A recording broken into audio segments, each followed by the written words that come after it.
We're in dystopian times. And now, with the invasion of the Ukraine and the rattling of the nuclear sabers,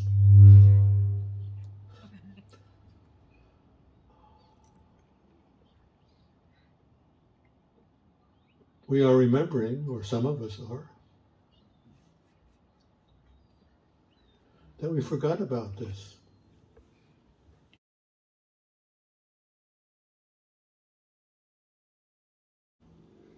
During the Cuban Missile Crisis, which most of you are too young to know anything about, which you may have read of. I mean, you may have heard of it, but I was in the peace movement back then. My friends said I was crazy when I told them, I don't know if we're going to see this moment in history when the Russian Navy was approaching this line that JFK, John F. Kennedy, the president, said, if you cross this line, we're going to attack you. I couldn't sleep that night because I didn't know if we'd see the morning. And I knew nothing then about meditation or anything like that. I spent the night drinking white wine and listening to Gregorian chants. And then the morning came, and my friend said, you're totally overreacting. And then we found out many years later when McNamara, who was Secretary of Defense then, called a meeting of the Secretaries of Defense, who were Secretaries of Defense at that time. And he announced to the press that he told his wife that night, let's spend the night with the kids because we may not have a morning. We were that close. And then Reagan, when he was president, was battling the nuclear weapons with Khrushchev.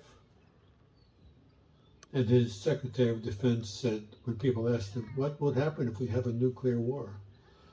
The Secretary of Defense said, human beings are very resilient. We'll win that exchange. So here we are again. Scary. We haven't done anything to stop it.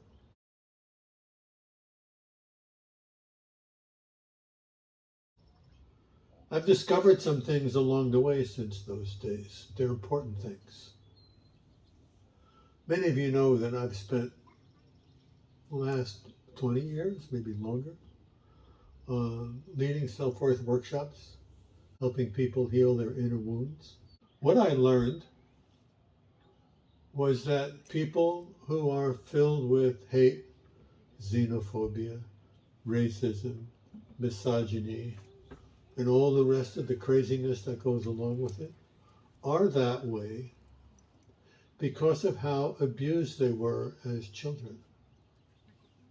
And if we could get humanity to change the way we raise our children, to not believe that it's our job as parents to beat them into submission so we could dominate them, we could change the way we live on the planet. We're all wounded. That wounds are stories. That it's a story when you get abused. It's not the thing that happened that's the wound. It's the conclusion we come to. I'm no good, there's something wrong with me, I don't deserve, I can't have. And if the abuse is strong enough, we wind up shutting off our feelings. And when it's really violent, and that kind of trauma happens, there are very substantial changes that happen in people's brains. They can't love anymore. They can't hope. They can't even care for other people. Anger, instead of love and harmony and beauty, and this kind of experience being what feeds their neurotransmitters and generates serotonin, it's hate and anger that feeds them. People eat up the anger because that's what allows them to feel alive. And then you think about so many people who've gone off to war over the centuries. And then they look back. One, there's their trauma, which they never talk about.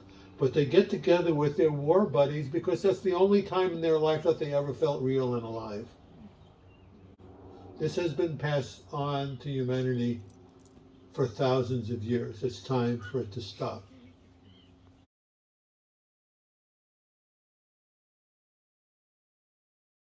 What I have learned that the jewel in the lotus is an awakened heart. Om Mane Padme Hum. That's what the jewel is, actually. The lotus is the heart. Why is the lotus such a spiritual flower? Because we come out of the mud of human existences, of pain and suffering. And some of us get the flower, get to rise. And when we rise, our heart opens. Spiritual practice without love and service to humanity is essentially self-indulgence. True, you may get high, true, your life may get better, and true, there is love flowing, and that's better than nothing. But to be totally fulfilled in this life and do the work that we're called for, we have to allow ourselves to feel the pain of humanity and respond to it. And to respond to it, to do the work we're called to, we need to train for that. We need to study for that. We have to ask ourselves, what do I need to learn?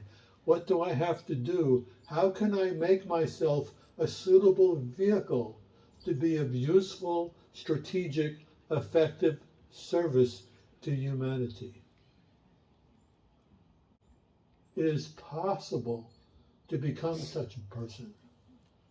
It is possible to ally oneself with other people who are carrying this work. I call it something that I called back in the late 80s when I established an organization called Creating Our Future. I wish to create another realm of that, of cohorts of people who work together, study together, help each other heal together, so that we have a chance to leave our children and our grandchildren a planet to live on, air to breathe, water to drink. Holy Mother, Divine Father, Infinite Creator, with form beyond form, within us, beyond us, please bless, protect, and guide us.